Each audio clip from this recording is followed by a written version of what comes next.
આશાબેન કાકર છે, એ ટીઆરપી ઝોનમાં નોકરી કરે છે, 20 વર્ષની ઉંમર છે, એ જોબ કરે છે.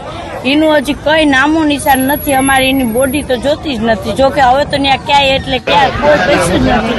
જોકે હવે છે જ નહીં. પણ અમારી આશા જોઈએ જીવતે જીવતી, બીજું કઈ નહીં. હા, મેનેજર ને કીધું તું મેં કે સર અમારી આશા ક્યાં, તો કે હજી બેન કઈ ખ્યાલ નથી, કોઈ મળ્યું. મેનેજર બાય ફોન લઈને રખડતા આટલી બેદકારી, એટલી એમઆરપી ઝોન, ટીઆરપી ઝોન. તો કાં એમરજન્સી કોલમાં સર તમે જ કયો, આ રાજકોટ જેવી સિટીમાં કોલ કરે તો કેટલી મિનિટ લાગે? આ એટલી સિટીમાં આવી ન હગે ને બસી હગે કે નહીં? તો અત્યારે એક લાશ પણ નથી બેસીને. આ છોકરા જે ગમે એવો કોઈ એટલે કોઈ નથી બેસી. હા, ત્યાં કામ ચાલુ જ હતું ટીઆરપી ઝોનમાં. એને ગેમ ઝોન બીજું બનતું હોય છે, એ મને એટલો ખ્યાલ નથી. હા, એમાં તો 70 જણાનો એવો કંઈક હતો.